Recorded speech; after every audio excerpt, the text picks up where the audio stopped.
150 years ago, the King of France had this obelisk brought from Egypt to grace the heart of Paris. 3,000 years earlier, it had been dedicated to the great pharaoh Ramses II with these words: "So long as heaven exists, your monument shall exist, and your name shall endure like the heaven." Through the 30 centuries that the pharaohs ruled Egypt, the people of the Nile created the most glorious monuments the world has ever seen. Among them, the largest place of worship in the ancient world.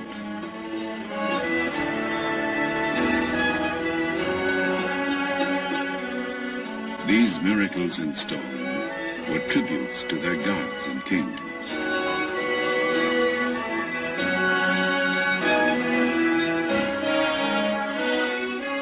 They believed that man, like the sun, could die and be reborn. They constructed elaborate tombs to protect the body and house the soul throughout eternity.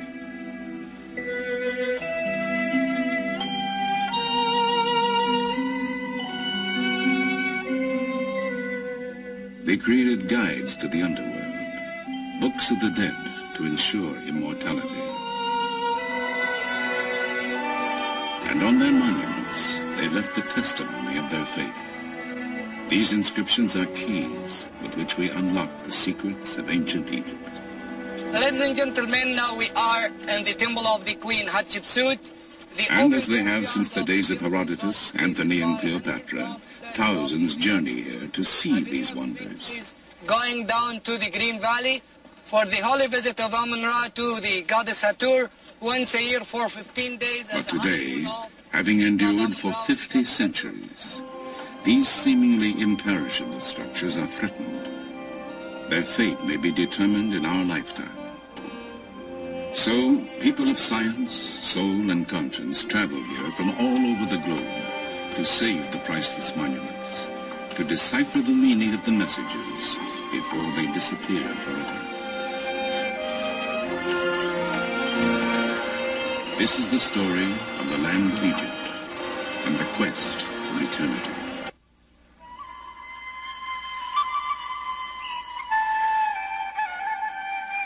The Nile, flowing through the endless miles of Egypt's desert sands, its precious waters gave birth and breath to one of the greatest civilizations that has ever taken hold on our planet. Hail to you, O Nile, went an ancient hymn. Sprung from earth, come to nourish Egypt, food provider, bounty maker, who creates all that is good. The river's annual flooding left rich deposits of silt. Utilizing it, farmers developed a settled life. Sustained by its abundant waters, the land and crops prospered.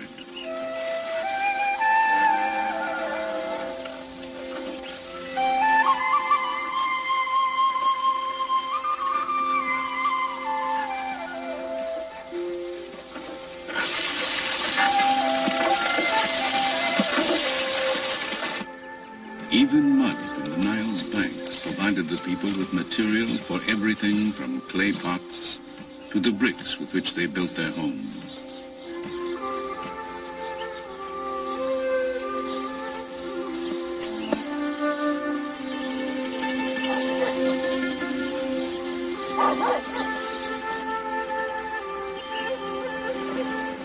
The Nile itself was Egypt's highway. Boats sailed northward with the currents and south with the prevailing winds.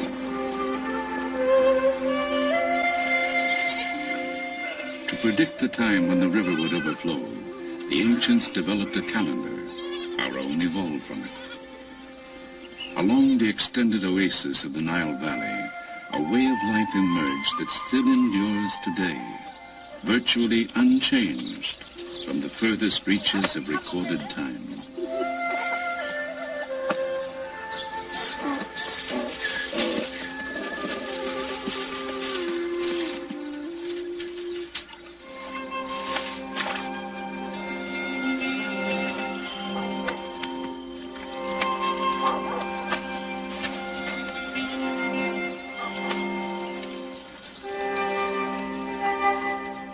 And in the time of the Nile's annual flooding, when the farmers could not till their fields, they built the pyramids, tombs for their pharaohs.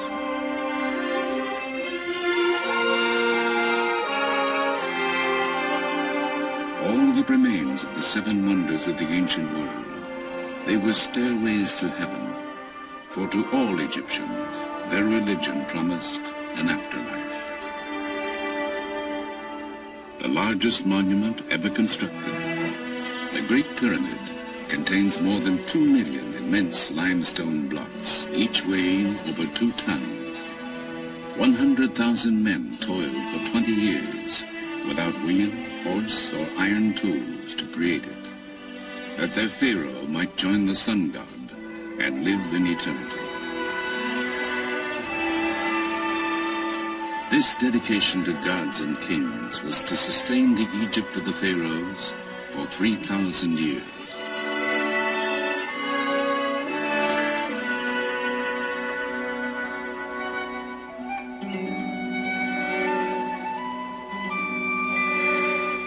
From the beginning, the Nile was the soul of the land. The lotus growing on the riverbanks symbolized the people of Upper Egypt. The papyrus, shimmering in the marshes of the delta, was the symbol of Lower Egypt. Immortalized on this tablet of slate, a king known as Narmer wears the high domed crown of Upper Egypt on one side, the low, curled crown of Lower Egypt on the other. It commemorates his unification of the two lands to create the nation of Egypt in 3100 BC. From that time, Egyptian kings would wear both crowns as rulers of the two kingdoms of Upper and Lower Egypt. The two lands have remained linked from Narmer's time to the present. Isolated from its neighbors, protected by mountains, desert, and sea, the Nile Valley was an ideal crucible in which a civilization could begin. Traces of those beginnings can be found in the city of Meccan. The site, still populated today, holds evidence of habitation stretching back 6,000 years. Yeah. Wait a minute, Christ.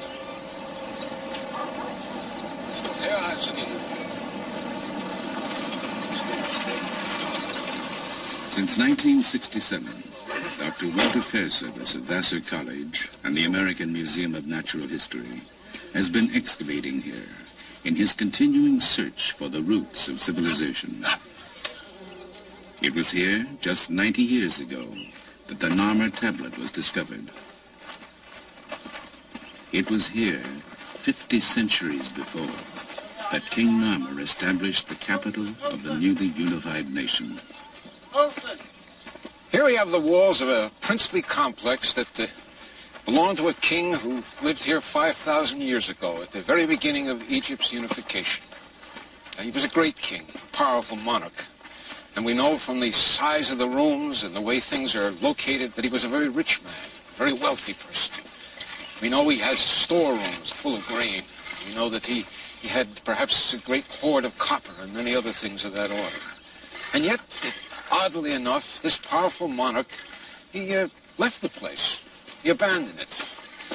And that's part of the reason we're exploring this area, to find out why. Why at the very beginnings of Egypt's history do we have a place as important as this abandoned? Perhaps the secret still lies buried in these mud brick walls. Sifting through the debris of the centuries, the Fairservice team continues to piece together the history of the site.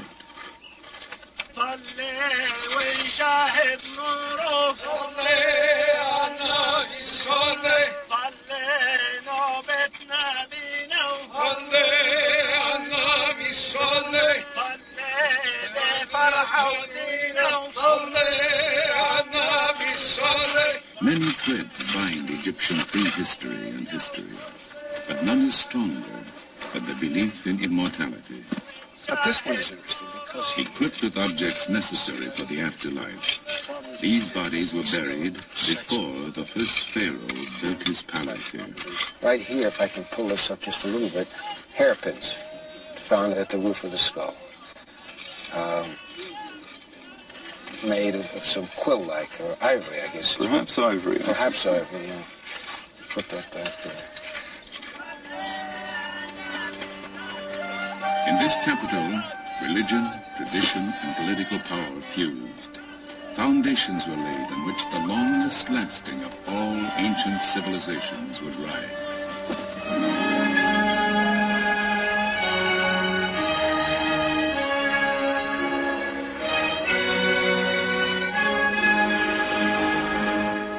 2,000 years later, Egypt's religious capital was Thebes, one of the richest, most powerful cities on earth.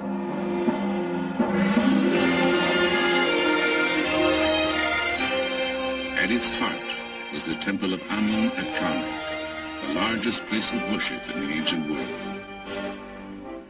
As dynasty followed dynasty, the great complex was enlarged and embellished by a succession of pharaohs.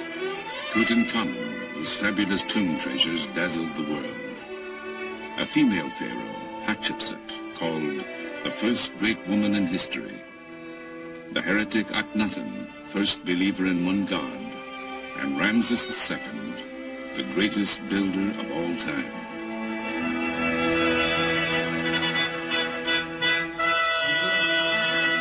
Called Ramses the Great, Pharaoh, while Egypt's power and prosperity flourished, this warrior king was to rule for 67 years, bring peace to the empire, father nearly 200 children, and leave his mark on fully half the monuments in Egypt. Ramses was only about 20 when his father, Seti I, died in 1290 BC. Seti had ordered his funerary temple built at Abydos. One of Ramses' first acts as pharaoh was to travel there to complete it. To all Egyptians, this was the most sacred city on earth.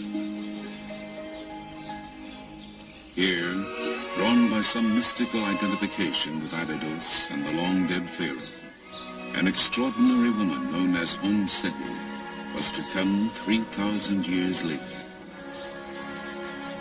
With a group of fellow Egyptologists, she celebrates her 77th birthday. To you. Happy birthday, Seti. Happy birthday to you. Well, thank you very much. You certainly made it a happy birthday. Let's make a speech. Make a speech. I am. I'm afraid it was a mass-produced one, but... Never mind, that won't matter. My heart, my mother, my heart, my mother, my heart, whereby I came into being.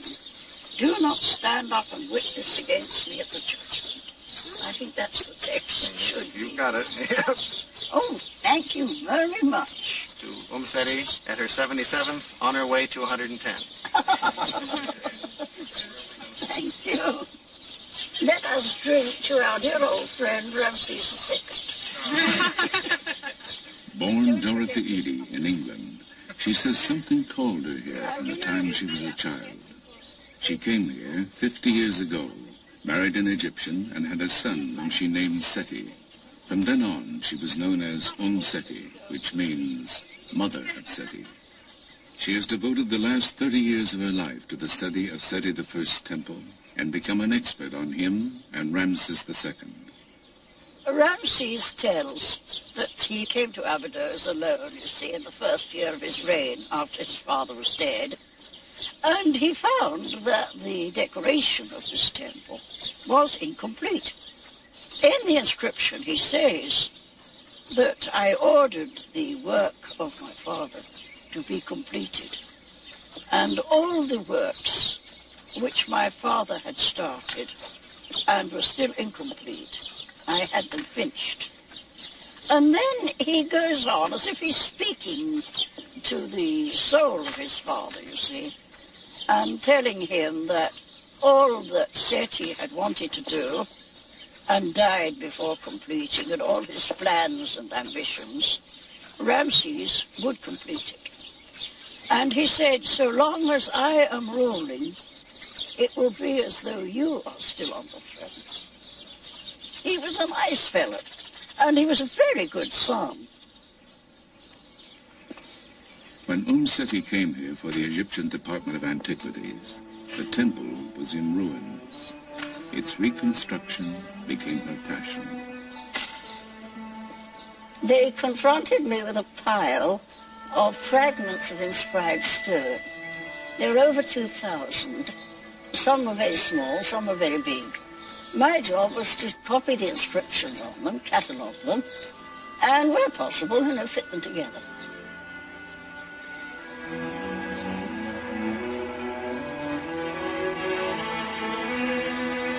The temple is vibrant with carvings that look as fresh today as when they were painted 3,000 years ago.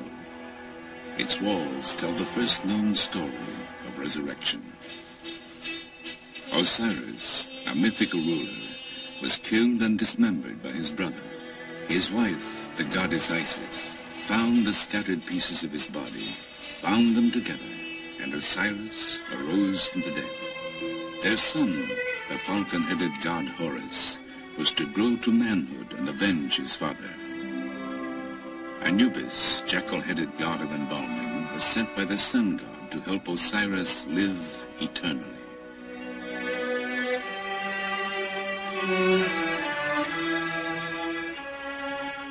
The Egyptians believed that because Osiris died and rose again, they too could achieve immortality. Worshipping Osiris, Seti assures his place in the afterlife.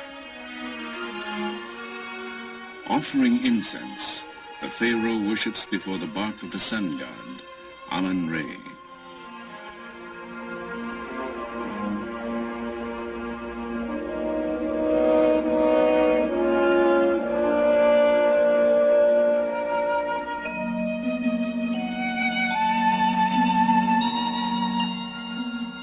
Just as Seti offers bread, ducks, figs, and a pomegranate to Isis, Seti follows the ancient beliefs. Oh yes, every year at the great feast, and again on the birthday of the gods Osiris and Isis, I come here with offerings of wine, bread, and incense.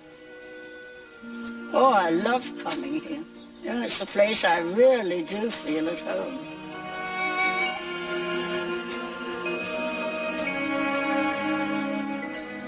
Three days after this filming was completed, Seti died. She was buried in Abydos, Egyptian city of resurrection.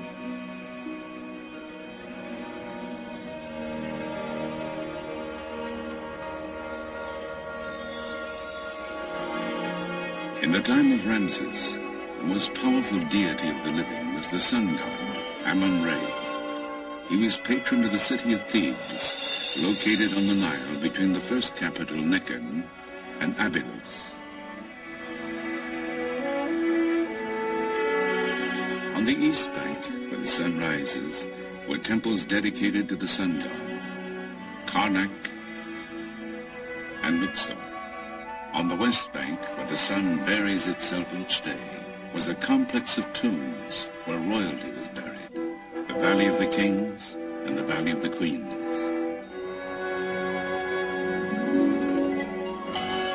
The Greek poet Homer was to immortalize Thebes as the city of 100 gates, where 400 heroes with their horses and chariots passed through each of these great gates.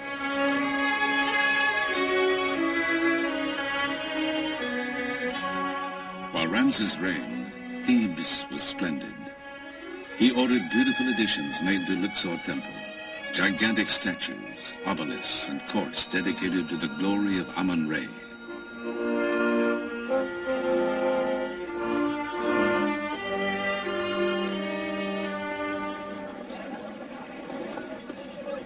But having endured 3,000 years, these monuments face destruction in our time from the effects of increased agriculture, industrialization, changing weather conditions, due in part to the Aswan High Dam, and even the tourists themselves.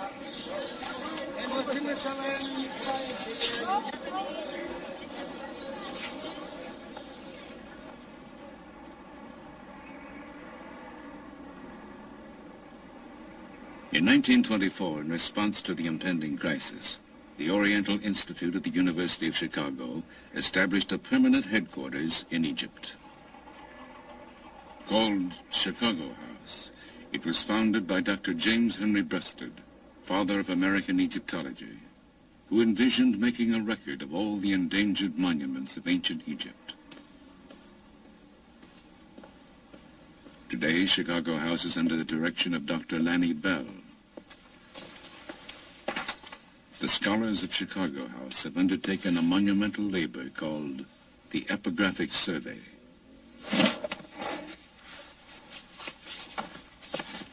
Over the past 50 years, the Oriental Institute has published an epic series of volumes containing the results of the survey.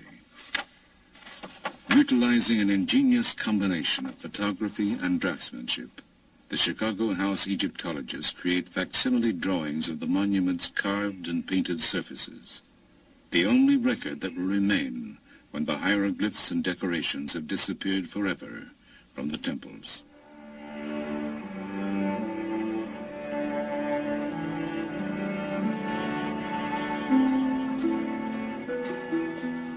As Pharaoh succeeded Pharaoh, it was common practice for them to alter temples, taking credit for the work of their predecessors. By interpreting successive decorations, the Chicago House team is decoding the history of Luxor Temple. صباح الخير. صباح الخير بالليل. ازيكم؟ دكتور. كويسين؟ الحمد لله. سلامات. As the glory of pharaonic Egypt faded, people built houses inside the temple. Their debris buried much of it for 2,000 years.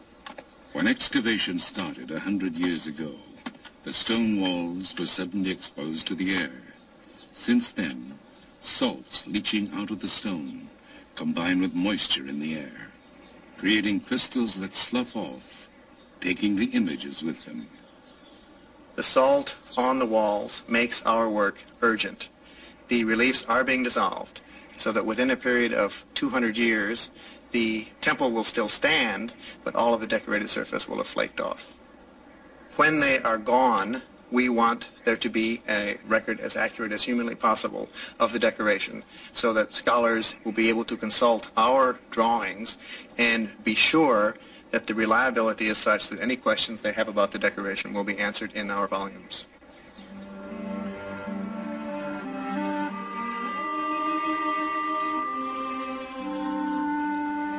When the gods were worshipped here no more, great portions of the temple were dismantled. Large blocks were broken into smaller pieces for reuse as building material. Thousands of them have been collected over a 30-year period. Chicago House is conducting a systematic search of the fragments to reconstruct a section called the Lost Colonnade.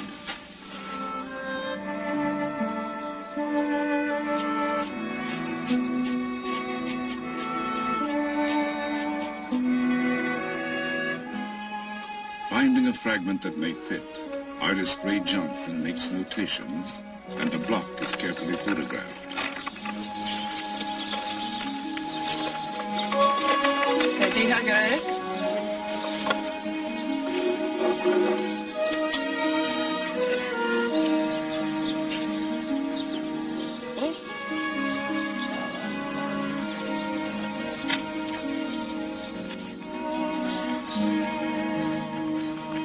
An artist's pencils then inks in the lines of the photograph, making corrections and replacing what time may have removed.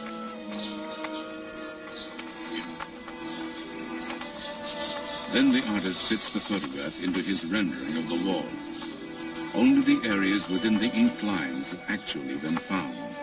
But from the salvaged fragments, it is sometimes possible to reconstruct the entire design created by the original artist 3,000 years ago.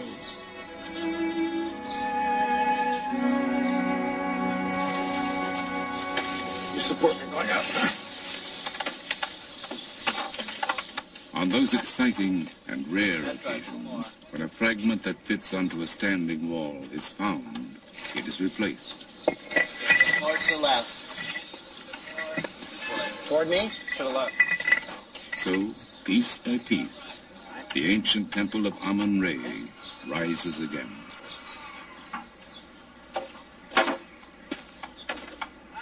The investigations at Chicago House have revealed that the colonnade of Luxor Temple is the major standing monument of Tutankhamun. To completely evaluate its architectural history, the inscriptions at the top of the structure must be photographed.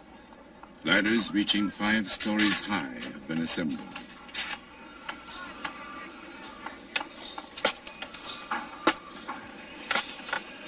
This is the first time in 50 years that anyone has attempted the ascent.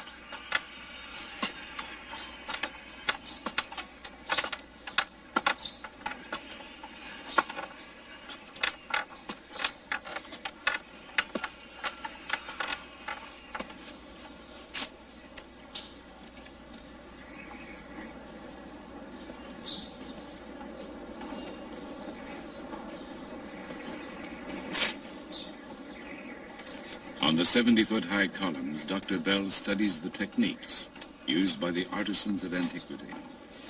Here they inserted wooden blocks to stabilize the structure as they fitted it together.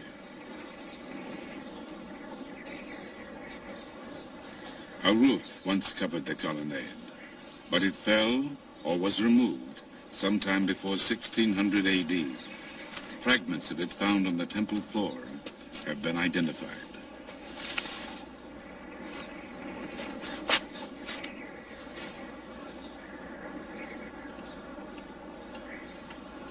In assessing the temple's past, Dr. Bell's thoughts inevitably turn to its future.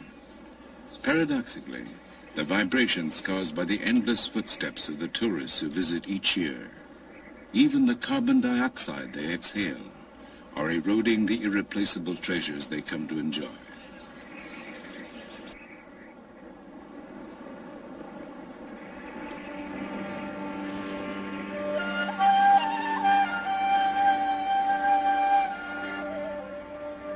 Chicago House studies have revealed that 100 years after Tutankhamun built this structure, Ramses II systematically erased his predecessor's name and replaced it with his own, naively assuming he could deceive the gods and take credit for the colonnade's construction.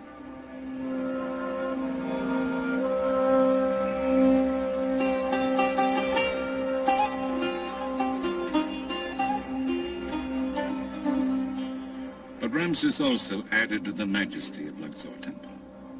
He built a massive entrance, the horizon from which the sun god goes forth. From reliefs we can reconstruct a dazzling annual festival, the Feast of Opet.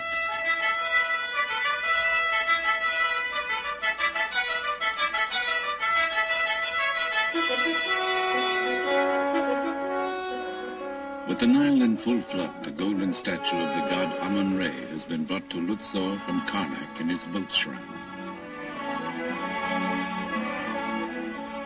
Within the temple's innermost sanctuary, Ramses offers incense, flowers, and food to the linen-shrouded god. The sacrifices and ceremonies concluded, priests lead the procession out of the temple, purifying the way before them.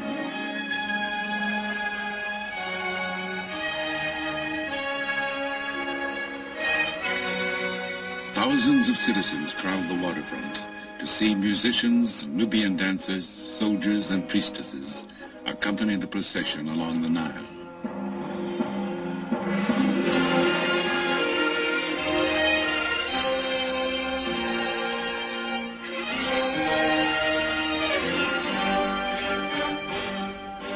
The shrine of the god is placed on its sacred bark, and in great ceremony, priests, god, and pharaoh are towed back to Karnak Temple.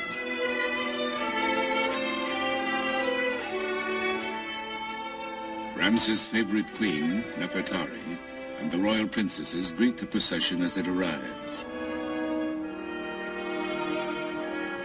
Concluding nearly a month of worship and revelry, the royal couple enters the great temple of Amun at Karnak.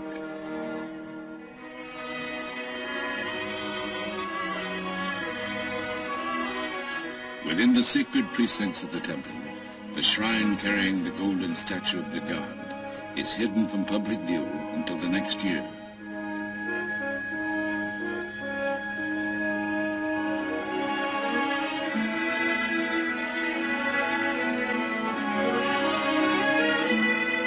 Symbolically renewed and reborn, the divine King Ramses advances toward the innermost reaches of the temple, where no common mortals are allowed to venture. Begun by his father, Seti I, this awesome hall was completed by Ramses. A soaring forest of stone, it is created of 134 pillars, some of them 80 feet high.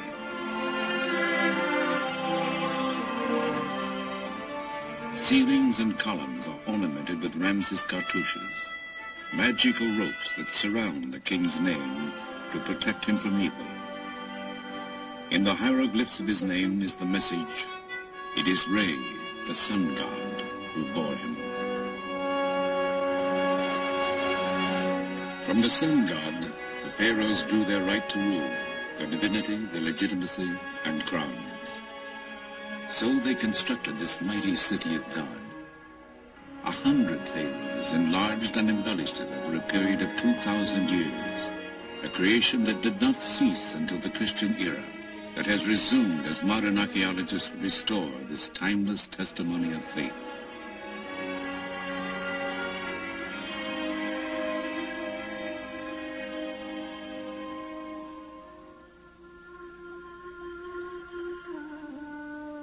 Across the Nile stretches the land of the dead. Here, in mystical imitation of the setting sun, the bodies of the deceased were laid to rest, that they might rise again as the sun did each day.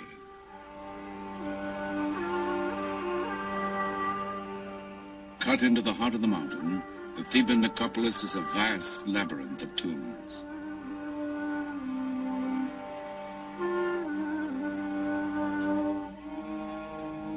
Here, Ramses architects built his splendid mortuary temple, the Ramesseum. In its forecourt lie huge fragments of his colossal statue, 1,000 tons of granite that once rose 57 feet in height, that inspired Shelley's sonnet, Ozymandias, in which he called the pharaoh King of Kings.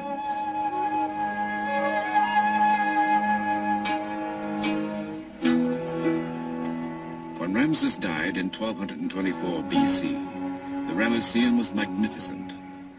Here, the magic of his name and images would keep him alive forever. This was but a stopping point for the dead king and his funeral procession, a sacred place where offerings would be made to him from this day throughout all time.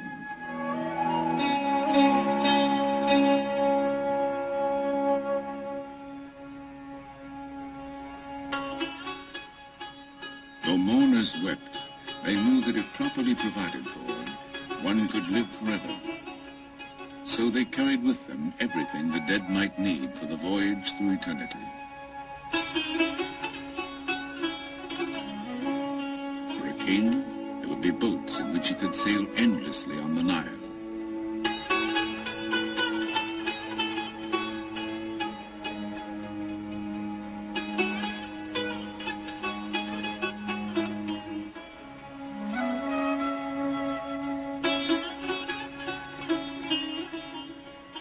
And a throne from which he could continue to reign.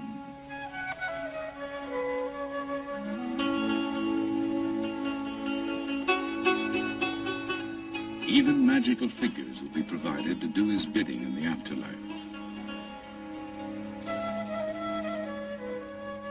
In their tomb paintings, the people of the Nile depicted the hereafter as a pleasant extension of their earthly lives, a place where they could amuse themselves hunting ducks, where rich crops would sustain them.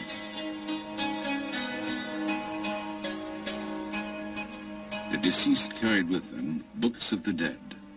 They instructed the departed on how to avoid the gods and demons that would attempt to bar their way.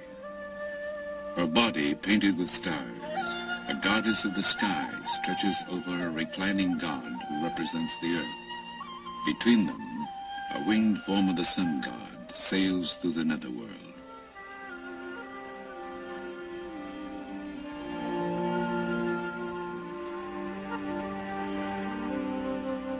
The divine ibis-headed scribe Thoth makes notes as the deeds of the deceased are weighed on the scale of justice.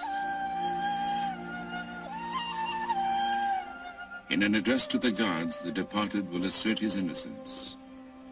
I am pure of mouth and hands, without sin, without guilt, without evil.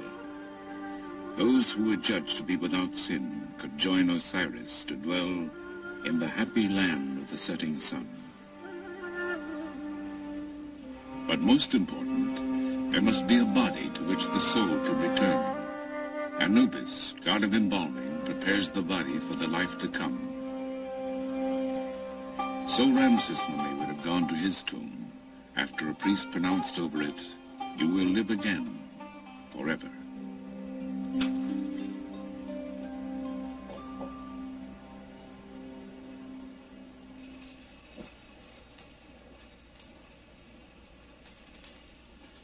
The tomb of Ramses II.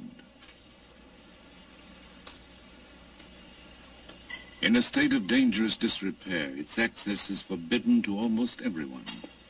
But a team headed by Dr. Kent Weeks of the University of California at Berkeley has recently mapped it. In the dynasty following Ramses, the royal tombs were systematically plundered. As a last resort, priests collected the surviving royal mummies and hid them. In 1871, a grave robber found Ramses II where he had lain undisturbed for 3,000 years. Reclaimed by the Egyptian government, the mummy of Ramses now reposes in the Cairo Museum, far from the Valley of the Kings.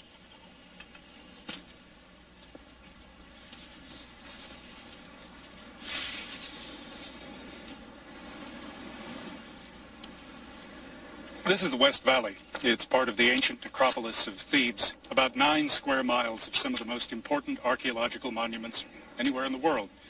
Valley of the Queens, Valley of the Kings, Tutankhamun's tomb, they're all here. But in spite of several centuries of interest in this area, there still does not exist a detailed archaeological map of what it contains. That's the purpose of the Berkeley Theban Mapping Project, to make as detailed an archaeological map as modern technology will permit. It's an important project. It's going to make it possible for us to study the history of the necropolis, but even more important, it's going to help us to preserve it and protect it. Surveying techniques are used to measure topographical features. Thank you.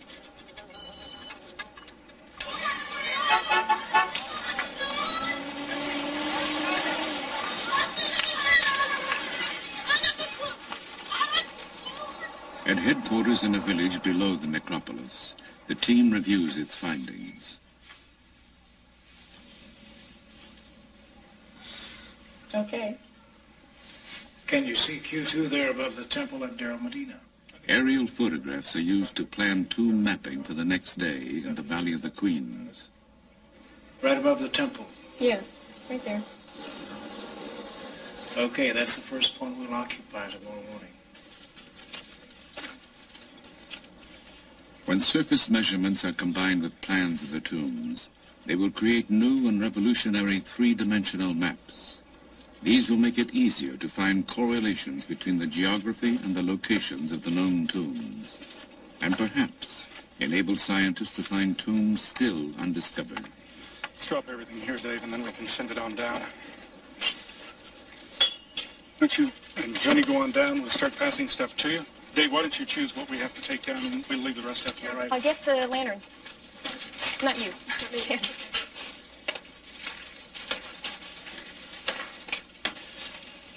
Let's finish that rear chamber today if we can, Dave. I think we can, right, fellas. 13 men to be back. It looks like a steep set of stairs. Yeah, watch your step, It people. is, everybody. I got it? Okay. You'll have a good evening.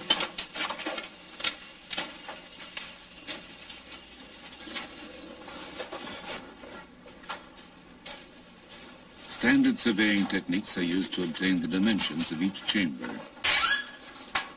Every archaeological detail will be drawn and recorded.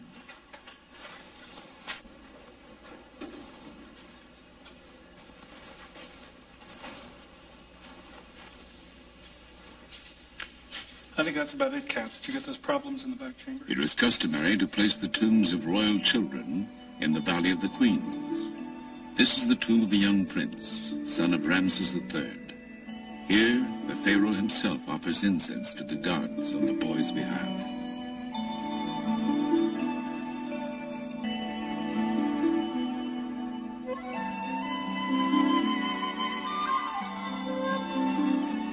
In these touching scenes, the pharaoh leads his 9-year-old son into the presence of the divinities of the underworld. Carrying the feather of truth, the boy obediently follows his father.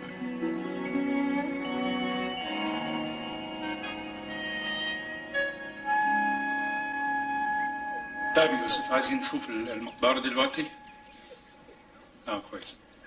It is believed the ancient sculptors and painters lit the interiors of tombs and temples with polished metal reflectors used as mirrors. And these scenes were filmed under the same conditions. نور هناك؟ كويس. نشوف المراية تاني؟ شكرا. شكرا جدا. This is the tomb of Nefertari. Though Ramses had at least 4 royal wives, she remained his favorite. Due to humidity caused by increased irrigation in nearby farmland, the exquisite murals of her tomb are flaking off.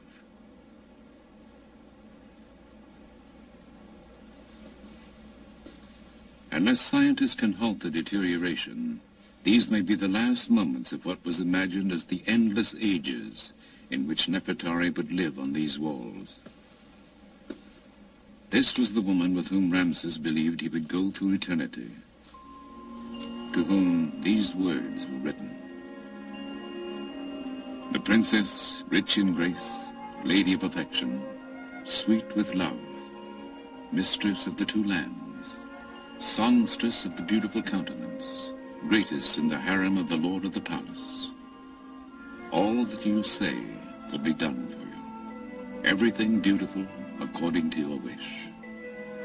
All your words bring contentment to the face, wherefore men love to hear your voice.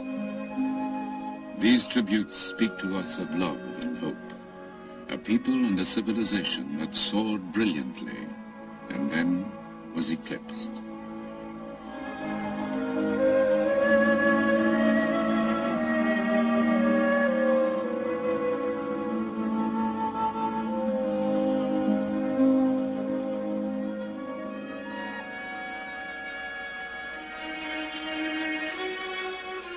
Here at the Temple of Isis, built on an island in the Nile, the religion of ancient Egypt had its last stronghold.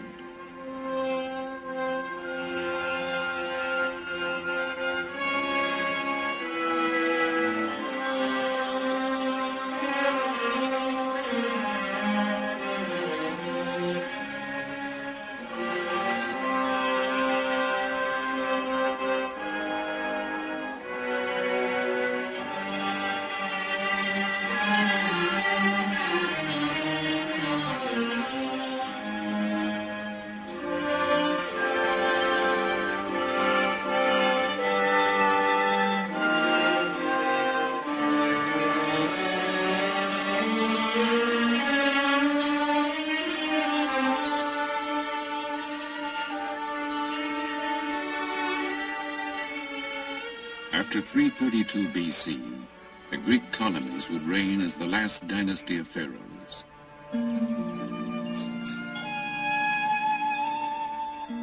Embracing the Egyptian religion, they built this temple dedicated to the worship of Isis, divine symbol of motherhood, her husband Osiris, and their son Horus.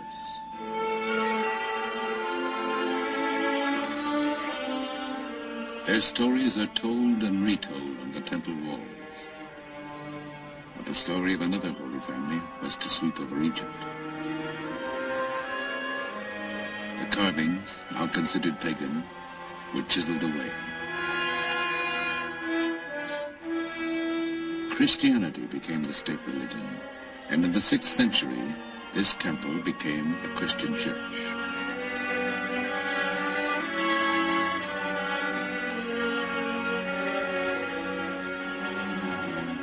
The meaning of the hieroglyphs would be forgotten, the ancient rites forbidden. For 12 centuries, the story of Egypt's ancient civilization would be lost.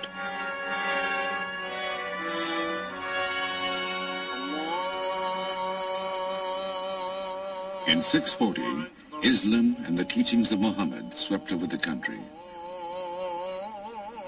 A succession of foreigners was to rule until 1952, when revolution restored full independence to Egypt after 2,000 years.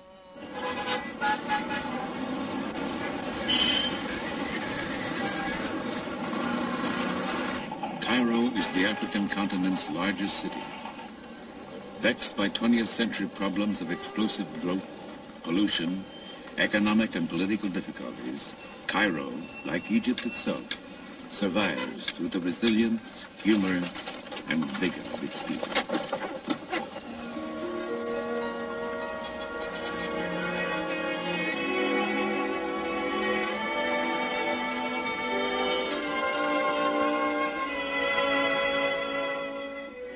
Facing an expanding population and an emerging nation's need for energy, the Aswan High Dam was built in the 1960s.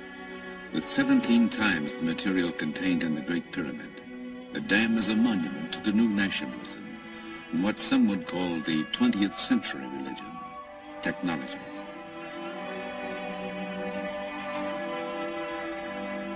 Behind the dam, Nubia was flooded. Much of this ancient land disappeared beneath the rising waters of the Nile. And at Abu Simbel, a magnificent temple hewn from a sandstone monolith, the newly forming lake licked at the feet of these colossal images of Ramses II. A concerned world realized that the temple would soon be engulfed. How could it, and the temple of Nefertari, which flanked it, be saved?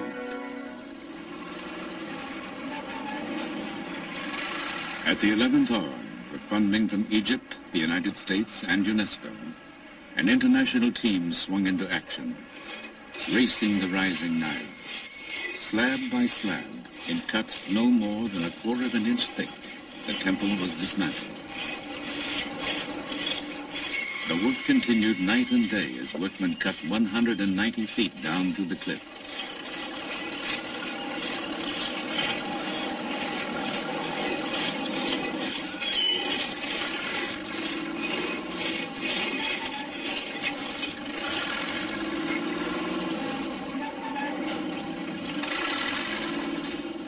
Coded for storage, the sections made a giant jigsaw puzzle.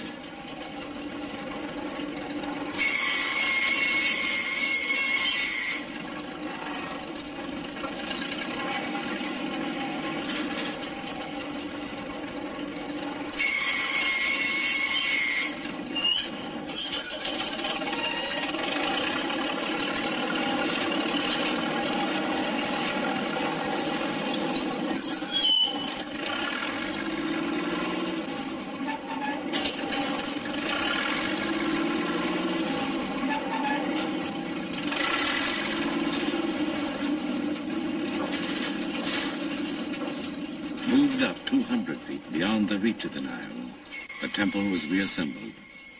The precision of watchmakers was applied to the colossi, reconstructed to an accuracy of 1/10 of an inch.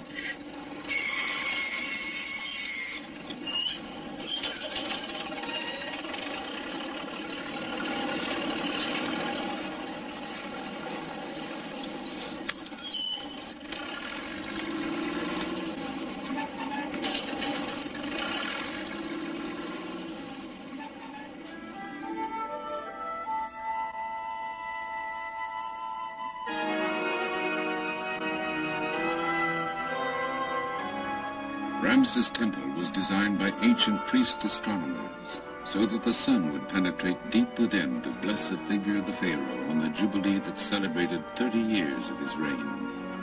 In our time, engineers have resituated the temple so that the sun still streams in on the pharaoh on each anniversary of that day, 3,200 years ago.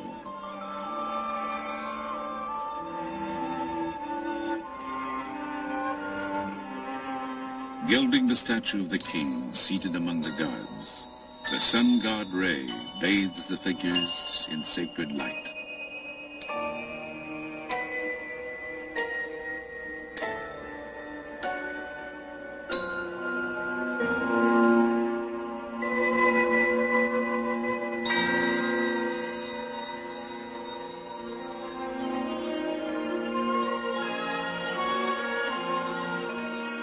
Why have people come here since the days of ancient Greece and Rome? These works are expressions of the quest for the meaning of life itself, a longing for connection with the gods, a need for beauty, a hope for immortality. They are worth knowing and worth saving because the record of the past tells us something of ourselves and hints of our future. Here, Egyptians and travelers alike raise their eyes to Ramses, speak of him, remember him as a leader who signed the world's first major peace treaty. It reads, "Beginning with this day, in order to bring about good peace and good brotherhood between us forever, he is in peace with me, and I am in brotherhood with him, and I am in peace with him forever." In the religion of the ancient Egyptians, to speak of the dead is to make them live again. For Ramses, the quest for eternity has been fulfilled.